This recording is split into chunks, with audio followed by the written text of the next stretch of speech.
Hey everyone, so let's discuss new topic 50 years of the Stockholm Convention या conference.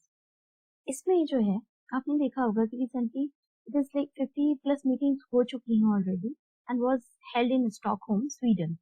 तो ये जो है आपको एक तो ये चीज याद रखनी कि हुआ कहाँ, तो स्वीडन में हुआ था ये and that is commemorated. 50 years हो गए हैं इसको, तो उसकी याद में कमेमोरेशन का मतलब वही होता है, कमेमोरेट का मतलब वही होता है. तो सिंस 50 इयर्स हो गए हैं उसको, so United Nations conference on the human environment also known as the Stockholm conference and which made the environment as pressing global issue for the first time. यानी कि जितने भी ग्लोबल इश्यूज थे, चाहे वो एनवायरनमेंट को लेके हो, चाहे जितने भी जो है ग्रीन हाउस को एमिशन वगैरह था, टेम्परेचर इंक्रीज हो रहा है या फिर वाइल्ड लाइफ को बहुत ज्यादा डिस्ट्रप्शन हो रहा है, तो इस टाइप की कुछ कुछ चीजों को रिलेट करके जो है फर्स्ट टाइम यहाँ पे एनवायरमेंटल जितने भी इश्यूज थे उसको जो है प्रेजेंट किया गया था ग्लोबल लेवल पे. स्टॉकहोम की 50 जो मीटिंग्स थी और 50 जो भी थीम्स थी उससे बात करते हैं. A healthy planet for the 50th जो थीम है इसकी भी Stockholm plus 50 theme, healthy planet for the prosperity of all, our responsibility our opportunity. ये इम्पोर्टेंट है क्योंकि कई बार थीम पूछ ली जाती है, किसी भी आप कह सकते हो कि ऑप्शन में हो वो, या फिर एक दो तीन थीम दे दी जाएंगी और उसके बेसिस पे क्वेश्चन पूछ लिया जाता है. स्ट्रॉन्ग होम प्लस 50 एजेंडा, इसमें सबसे पहले जो है फर्स्ट पॉइंट है इसका, to share experience and initiative to protect the planet, यानी कि प्लैनेट को प्रोटेक्ट करना. दूसरी चीज आती है सस्टेनेबल रिकवरी, कोविड-19 की जो भी पेंडेमिक था उसकी वजह से. उसके बाद जो है इसके बारे में अगर जाने, स्टॉकहोम है क्या, Stockholm conference united nation first major conference on the international environment issues. यानी कि ये जो थी आप कह सकते हैं कि सबसे बड़ी आज तक की एनवायरमेंट को लेके जो इश्यूज थे उसके लिए इंटरनेशनली रिकॉग्नाइज करना कि भाई ये जो है एनवायरमेंटल इशू अराइज हो रहे हैं, और उसी के बारे में बात करी गई थी. अब बात आती है ऑर्गेनाइजेशन की, तो 1972 में इसको बनाया गया था. 1972 to coordinate global efforts to promote sustainability and safeguard the natural environment and one earth. तो ये जो इसका थीम था उस टाइम पे, जो थीम था only one earth was the theme, और प्रमोट किया गया सेफगार्ड जितने भी नेचुरल रिसोर्सेज को, एनवायरमेंट को, और प्रमोट किया गया सस्टेनेबिलिटी को. यानी कि आप जो है जो भी रिसोर्सेज हैं बहुत अच्छे से यूज करो. ऐसा नहीं है कि आपके पास अगर पैसा है तो आप यूज करते रहोगे उसको और उसका जो है दोहन करते रहोगे. 122 countries adopted the Stockholm Declaration. 26 principles and action plans इसके जो है इसमें इंक्लूडेड है, और 122 कंट्रीज हैं जिन्होंने अडॉप्ट किया. अगर इसके तीन डायमेंशंस की बात करें कॉन्फ्रेंस की, तो उसमें सबसे पहले तो जब कंट्री एग्री हुई not to harm earth other environment on the areas beyond national jurisdiction. यानी कि इसमें जितने भी कानूनी तरीके से आपको जो भी बाउंड्रीज दी गई हैं उसको, उससे बाहर निकल के कोई भी अर्थ को नुकसान नहीं पहुंचाएगा. एक्शन प्लान अगर बात करें और उसकी स्टडी की, थ्रेट टू अर्थ एनवायरमेंट, और उसके लिए स्टडी करी गई कि क्या क्या चीजें जो है अर्थ के एनवायरमेंट को जो है डिसरप्ट कर रही हैं या प्रॉब्लमेटिक सिचुएशन अराइज कर रही है. Establishment of an international body called the united nations environment programme UNEP to bring in cooperation among countries. यानी कि जितने भी इंटरनेशनली जितनी भी कंट्रीज हैं उनको एक साथ लेके आना, और जो एक ऐसी इंटरनेशनल ऑर्गेनाइजेशन को एस्टेब्लिश करना जिसमें कि आप एनवायरमेंट से रिलेटेड सारी चीजों को डिस्कस कर चुके, एक सिंगल टेबल पे डिस्कस करना हो आपको. सो इसका जो भी आउटकम थे और उसके भी सक्सेस था स्टॉकहोम कॉन्फ्रेंस का, सबसे पहले तो आइडेंटिफिकेशन हुई थीम्स और सस्टेनेबल डेवलपमेंट की. 20 इयर्स पहले की अगर बात करते हैं, यानी कि 20 इयर्स जब हो गए थे, यानी कि 92 में, 72 में तो जो है बना था, उसके बाद 92 की 20 साल बाद जो है conference on environment and development, the earth summit Rio they Janeiro define sustainable development. और ये जो रियो दे जेनेरियो में सस्टेनेबल डेवलपमेंट की जो भी टर्म थी और उसके जो भी पॉइंट्स थे वो अराइज किए गए, और ये जो था 1992 में ठीक 20 साल बाद आया था, तो ये याद रखते हैं रियो दे जेनेरियो. उसके बाद एस्टेब्लिशमेंट प्रिंसिपल्स की अगर हम बात करते हैं, precautionary principles, the Vienna Convention for the protection of the ozone layer. एक वियना कन्वेंशन में जो ओजोन लेयर के प्रोटेक्शन के लिए जो है प्रिकॉशनरी मेजर या जो भी प्रिंसिपल्स थे वो देना. दूसरी चीज है पोल्यूटर्स पेयर प्रिंसिपल्स, यानी कि triple P. Those products pollutants should bear the cost of the managing it to prevent damage to the human health and environment. यानी कि जितने भी कॉस्ट है उसकी, या जैसे आप कोई भी जितने भी पोल्यूटर्स हैं या फिर पोल्यूट उसके लिए, तो उसको कॉस्ट पेइंग या वो उसकी कॉस्ट बियर करेगा। जैसे एक कॉन्सेप्ट है कि जब आपने पेड़ काटे, बहुत सारी कंपनीज में जैसे एक्सकेवेशन होता है जंगलों वगैरह में, आपने एक एरिया पर्टिकुलर पेड़ का काट दिया, तो उसके बेसिस पे आपको जो है वो कॉम्पनसेटरी, जो एरिया आपने डिफॉरेस्टेशन किया है, तो उसके लिए आपको कहीं और जाके फॉरेस्टेशन करना होगा, तो ये कॉम्पनसेटरी मेजर है। तो इसी तरीके से यहाँ पे भी है कि हेल्थ वगैरह और एनवायरमेंट के लिए आप कोई हैजार्डियस कंडीशन जो है अराइज नहीं कर सकते हैं। इसमें उसके बाद आता है, इसमें कुछ जो है पॉइंट्स थे। इवोल्यूशन की अगर बात करें, 1965 में जो भी United nation science and advisory committee ने जो है बात करी थी और हाईलाइट किया था ह्यूमन एमिटेड कार्बन की, बात करी थी कार्बन डाइऑक्साइड की, और एटमॉस्फेयर जो की अलार्मिंग सिचुएशन थी उसको, जो भी एटमॉस्फेरिक वार्म हो रहा था उसके लिए बात करी गई। फिर आया 1967 में जो है doubling of the carbon dioxide from the current level, यानी कि उस टाइम पे जब भी डबल करी गई कार्बन डाइऑक्साइड का जो एमिशन था वो डबल हो गया था, और जो इंक्रीज हो रहा था 2 डिग्री इंक्रीज हो रहा था, तो वो भी बहुत एक प्रॉब्लमेटिक सिचुएशन थी उस सारी चीजों को कॉम्बैट करने के लिए। फिर एक 1968 में जो है यूएनजीए डिस्कस किया क्लाइमेट चेंज के लिए और साइंटिफिक एविडेंसेस लिए गए, और उसके बाद जो है 1968 में आया स्वीडन प्रपोज्ड स्टॉकहोम कॉन्फ्रेंस या स्वीडन इनिशिएटिव के नाम से भी इसको जाना जाता है 1968 में, और फॉर्मली जो है 1972 में आया स्टॉकहोम कॉन्फ्रेंस। अब इसके अलावा एक पॉइंट दिया गया है, डू यू नो, तो ये भी कभी कभी देख लेने, और ये मतलब ये जो है कभी कभी क्वेश्चन पूछ लिया जाता है तो ये इंपॉर्टेंट होते हैं, ये हमें हमेशा कवर करनी चाहिए। India's Prime Minister at the time, Indira Gandhi, was the only foreign head of the government out of 113 countries in attendance at the Stockholm Conference, यानी कि 130 कंट्री में से जो है इंडिया को जो है फॉरेन हेड किया था इंदिरा गांधी ने। अब बात आती है मल्टीलेटरल एनवायरमेंट एग्रीमेंट की। सो ये जो है यूनाइटेड नेशनल एनवायरमेंट प्रोग्राम के अंडर इनिशिएटिव है, जिसमें कि 70s की अगर बात करें, 1972 में convention for the protection of the world cultural and natural heritage, उसके बाद आता है 73 में convention on international trade in endangered species, जितनी भी थी साइट्स, ये बहुत ज्यादा इंपॉर्टेंट है, जिसमें कि एंडेंजर्ड स्पीशीज का जो रजिस्टर होता है वो होता है। 1973 टू 78 की अगर बात करते हैं, convention for the prevention of the pollution, तो जितने भी मारपोल के लिए भी जो है काफी न्यूज में रहता है तो जितने भी पोल्यूटेंट्स वगैरह हैं शिप से जो होते हैं उसको ध्यान में रखना, उसके सेफ गार्ड, उसके जितने भी मेजर्स थे, जितने भी उसके लिए पॉलिसी मेकिंग वगैरह, वो सारी इसके अंदर आती है। उसके बाद आए 1779 में united nations EC convention, long range trans boundary all जितने भी एयर पोल्यूशन थे उसको ध्यान में, उसके मेजर और जितने भी ज्यादा उसका डेटा वगैरह प्रोवाइड करना, सारा कलेक्शन वगैरह। उसके बाद आता है 1985 टू 87 में वियना कन्वेंशन, मॉन्ट्रियल प्रोटोकॉल, दोनों ही बहुत इंपॉर्टेंट है, of the protection of the ozone layer. Ozone layer की वजह से जो है टेम्परेचर इंक्रीज हो रहा है, जितने भी आइस कैप्स थे, उसके बाद ग्लेशियर्स जितने भी हैं, जैसे आर्कटिक वाला इसी में ही था लास्ट वाली जो भी वीडियो में, तो आर्कटिक रीजन जो है उसमें जो आपने देखा होगा ज़ॉम्बी आइस, जो भी बहुत बड़े बड़े टुकड़े या शीट वो पिघल रही है, उसकी वजह से सी लेवल जो है राइज हो रहा है, और वहां से जितनी भी बायोडाइवर्सिटी है उसको बहुत ज्यादा हार्म हो रहा है। चाहे इकोलॉजिकल बायोडाइवर्सिटी हो, मरीन बायोडाइवर्सिटी हो, लैंड बायोडाइवर्सिटी हो, तो ये जो है काफी प्रॉब्लम हो रही है इसकी वजह से। बेसल कन्वेंशन की बात करते हैं, Basel convention on the control of the transboundary movement of the hazardous waste and disposal. इसमें जो है मेनली बासल कन्वेंशन आया था कि जितना भी वेस्ट वगैरह प्रोड्यूस कर रही हैं सारी कंट्री, ये जो है 89 में जो आया था, तो उसको जितने भी हजार्डियस वेस्ट को उसका मूवमेंट कैसे है, एक जगह जो है उसको किस तरीके से हम वेस्ट मैनेजमेंट कर रहे हो, ई वेस्ट मैनेजमेंट के जितनी भी पॉलिसीज वगैरह हैं वो सारी आती हैं।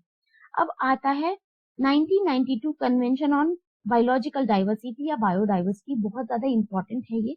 तो ये जितनी भी सारी ऑर्गेनाइजेशन है ये सब हम पढ़ेंगे काफी डिटेल में, आपने स्टैटिक पोर्शन में ऑलरेडी कवर कर लिया होगा। अब आती है 1994 की बारी, united nation convention to combat desertification, यानी कि जितने भी फॉरेस्ट वगैरह कट रहे हैं और जो जितना फॉरेस्ट एरिया है उसको कम हो रहा है, वो कम किया नहीं जा रहा बट ऑटोमेटिकली कम हो रहा है। कहीं पे बिल्डिंग बन रही है, कहीं पे डेवलपमेंट हो रहा है, रोड बन रही है। जैसे आपने देखा होगा कि इस टाइम पे जोशीमठ सिंकिंग का जो इशू है बहुत ज्यादा चल रहा है, वहां पे डेवलपमेंट इतना ज्यादा हुआ, इतने बड़े बड़े होटल्स बने, उसकी वजह से जो है कितने हजारों लोगों का घर उजड़ गया है वहां पे। तो ये बहुत ज्यादा प्रॉब्लमेटिक सिचुएशन है। हम कहीं भी जाते हैं, कोई भी रिसोर्स है, चाहे आपकी थाली में अगर खाना भी है ना, तो आप उस खाने को कोशिश करो कि पूरा खत्म करो, अगर आपसे नहीं खाया जा रहा पहले ही निकाल दो। तो उससे क्या होगा, क्योंकि आपको ये चीज सोचनी चाहिए, बच्चों को ये चीज समझानी चाहिए कि खाना इतनी आसानी से नहीं मिलता, जो हमारी प्लेट में आता है तो उसे वेस्ट करने से पहले आपको 50 बार सोचना चाहिए।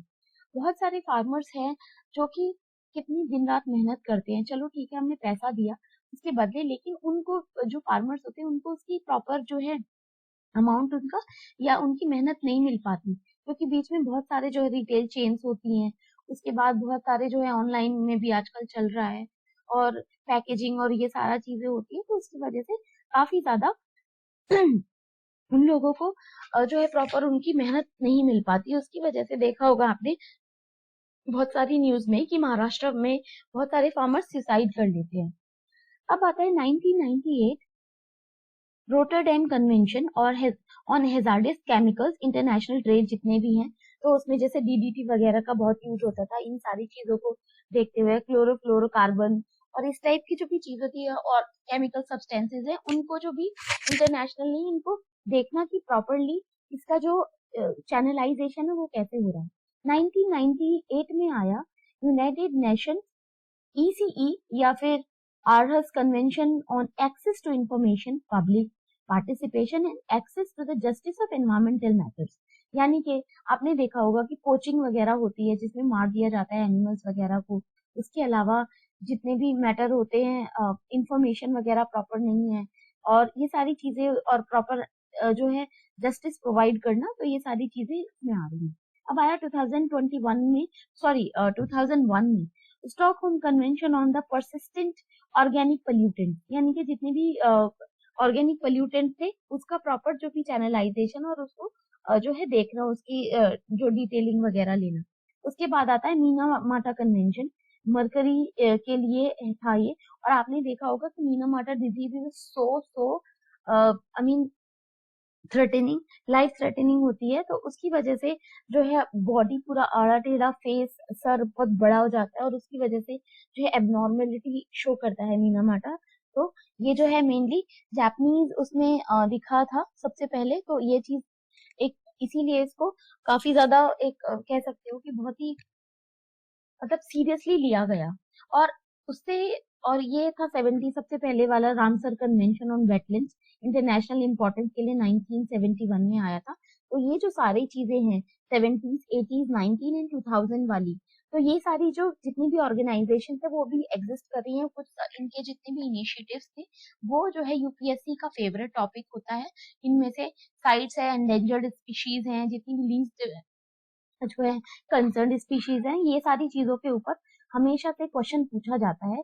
इसीलिए कहते हैं कि अगर आपने पूरे साल रिलीजियसली नहीं कर पाया या कोई भी रीजन हो, आपने अगर स्टैटिक पोर्शन अच्छे से किया है और पीटी 365 आप रिलीजियसली कंप्लीट कर लेते हो, और उसके साथ साथ जो है आप इसको स्टैटिक पोर्शन के साथ जोड़ के पढ़ते हो पीटी 365 को, तो फिर जो है बहुत ज्यादा चांसेस होते हैं कि आप बहुत इजीली जो है आंसर तक पहुंच जाओगे प्रीलिम्स के, क्योंकि प्रीलिम्स आजकल बहुत अनसर्टेन हो गया है।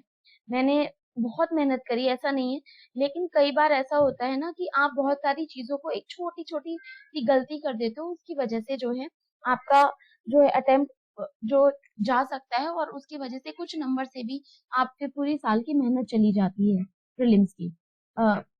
तो इसीलिए इसको बहुत रिलीजियसली फॉलो करो। Stockholm 50% recommendations and accountability agenda इसमें जो आया था, सॉरी 50 प्लस तो स्टॉकहोम 50+ के नाम से ही इस बार की जितनी भी इसके जो पॉइंट्स वगैरह हैं वो आए हैं, तो it was just slip of tongue. So placing human well-being at the center of the health, planet and prosperity to all. Mainly इसका जो है कि सब जो है एक तो हेल्दी रहे, दूसरी चीज है कि मेन जो सेंटर ऑफ अट्रैक्शन है इसका कि जो है प्रॉस्पेरिटी आए, और जो है वेलबींग, क्योंकि कोविड-19 की सिचुएशन में बहुत ज्यादा आप कह सकते हो कि हर तरीके से, चाहे फाइनेंशियली हो, इकोनॉमिकली हो, उसके बाद सोशली हो और साइकोलॉजिकल हो, बहुत ज्यादा प्रॉब्लम हुई है सभी को. रिकॉग्नाइज और इम्प्लीमेंटेशन करना right to clean, healthy and sustainable environment, adapting system wide range in our current economic system, यानी कि जितने भी करंट इकोनॉमिक सिस्टम है उसकी सस्टेनेबिलिटी, उसको अडेप्ट, जितने भी वाइड जो भी चेंजेस वगैरह हैं उसको सारे को अडॉप्ट करना according to the economic system. तो वो सारी चीजें according to accelerate transformation of high impact sector, जितने भी हाई इम्पैक्ट सेक्टर्स है उसका ट्रांसफॉर्मेशन और जितने भी उसको एक्सेलरेट करना कि जैसे कोई भी सेक्टर बहुत ही ज्यादा, जैसे हेल्थ सेक्टर को बहुत अच्छा मेंटेन करना जरूरी है. उसके बाद आता है health. Developing countries tackle environment challenges by providing access and transport for the digital and technological solutions. यानी कि जितने भी डेवलपिंग कंट्रीज है उनको एनवायरमेंटल जितने भी चैलेंज है, जैसे कि इंडिया में देखा होगा उड़ीसा, वेस्ट बंगाल, उधर तमिलनाडु, उधर आंध्र प्रदेश, केरला, ये जो सारे स्टेट्स हैं और गुजरात के अलावा जितनी भी वल्नरेबिलिटी है, क्योंकि सी के आसपास है, कोस्टल स्टेट्स है ये, तो वहां पे क्या होता है, तूफान वगैरह आ गया, वहां की लाइफ जो है कितनी चैलेंजिंग है, ये आप न्यूज वगैरह में भी देखते होंगे या आपने विजिट किए होंगे ये स्टेट्स, तो ये आप देख सकते हो कि वहाँ की लाइफ, क्योंकि कभी भी तूफान आ जाता है, लोग घर बनाते हैं उसके में उजड़ जाते हैं उनके घर, तो ये सारा जो भी सपोर्ट प्रोवाइड करना, डिजिटली हो चाहे टेक्नोलॉजी का जो भी सोल्यूशनिंग है वो सारा प्रोवाइड कराना. अब बात करते हैं मॉन्ट्रियल प्रोटोकॉल की. वेरी वेरी इंपॉर्टेंट टॉपिक, बहुत अच्छे से पढ़ेंगे हम इसको और बहुत अच्छे से आप इसको अपने स्टैटिक पोर्शन के साथ रिलेट कर लेना, क्योंकि इसमें जो है स्टैटिक पोर्शन भी साथ साथ दिया हुआ है, इसीलिए मैं जो है इसको स्लोली ग्रेजुअली आपको समझाने की कोशिश कर रही हूँ. आई होप आपको चीजें ना अच्छे से समझ आ रही होंगी. तो आप कमेंट करके एटलीस्ट एक बार बता सकते हो कि ये चीजें कितना जो है आपने कितना पोर्शन कवर कर लिया है और कितनी चीजें जो है स्टैटिक पोर्शन की इससे रिलेट करके आप जो है इजीली पढ़ पा रहे हो.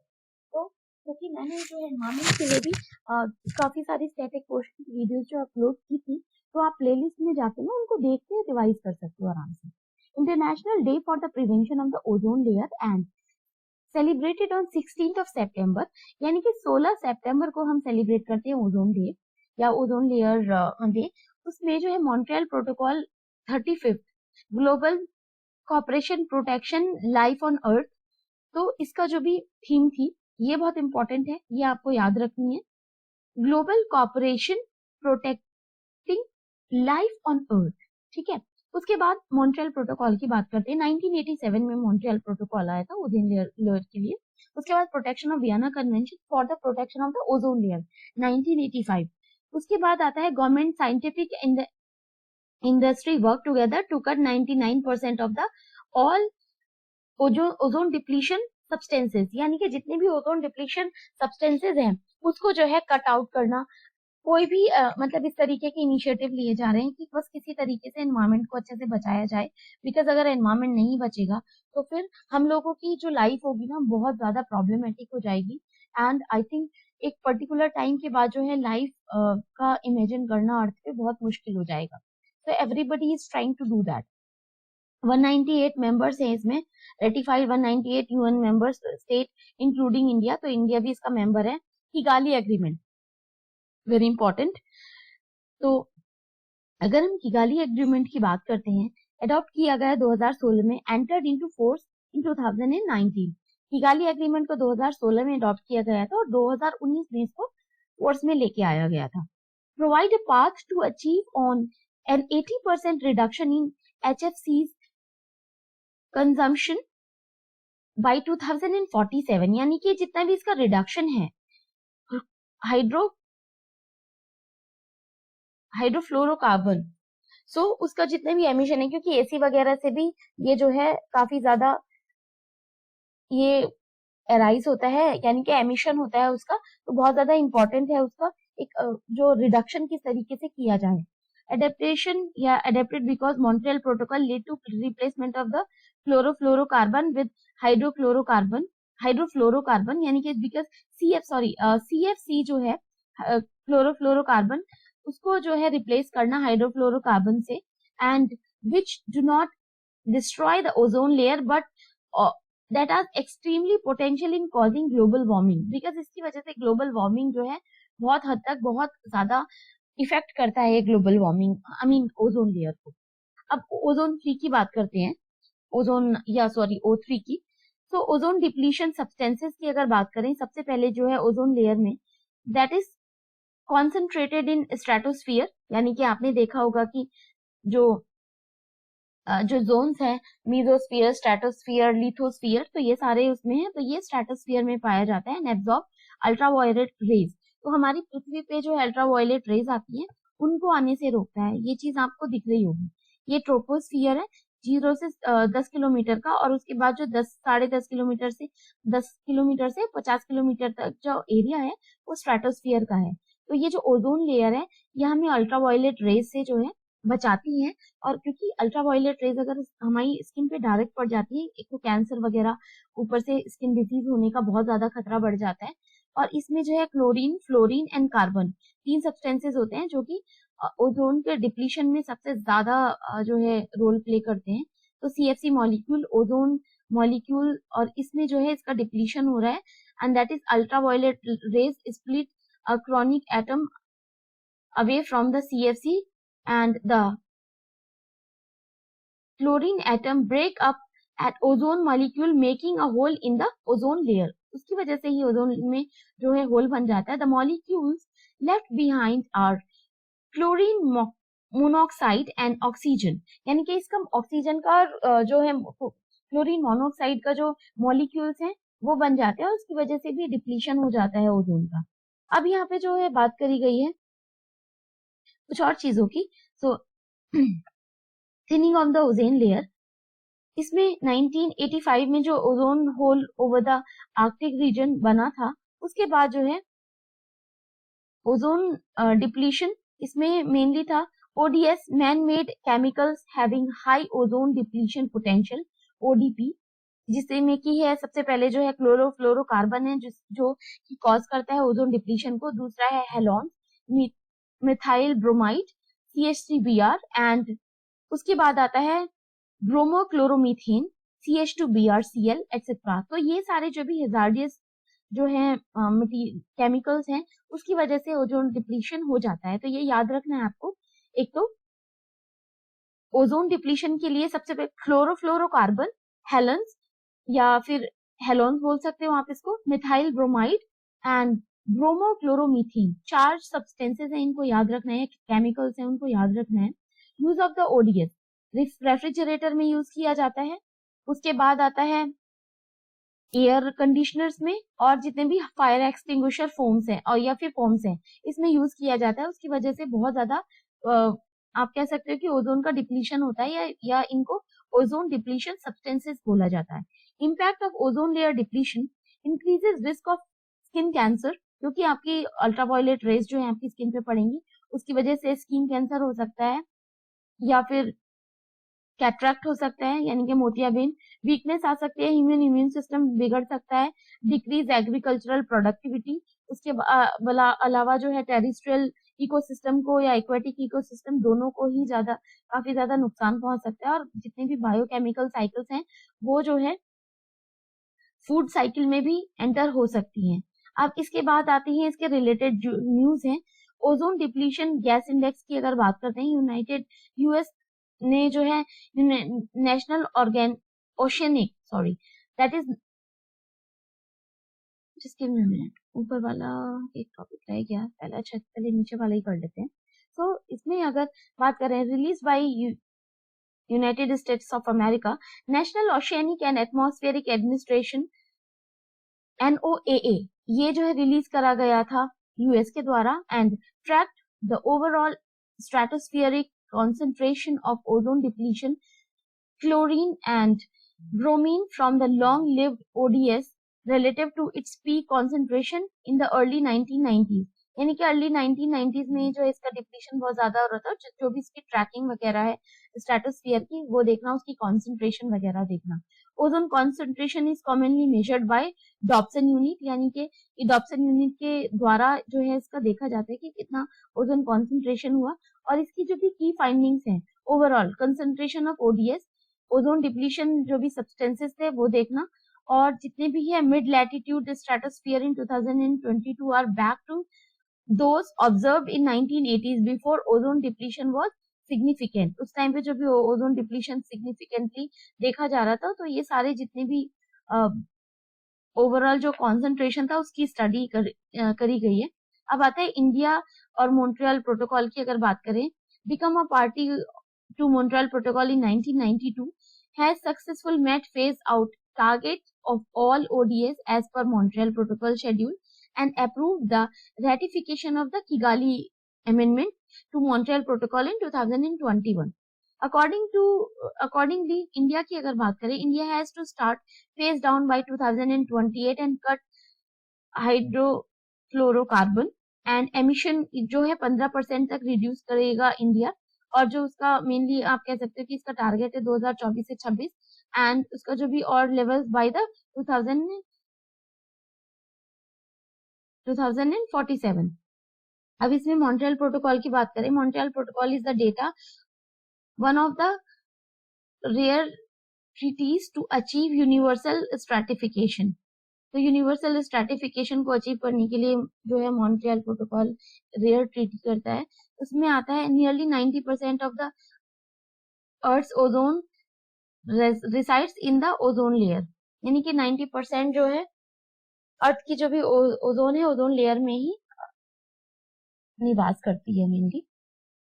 अब आता है यूनाइटेड नेशंस ओशन कॉन्फ्रेंस, यूएनओसी।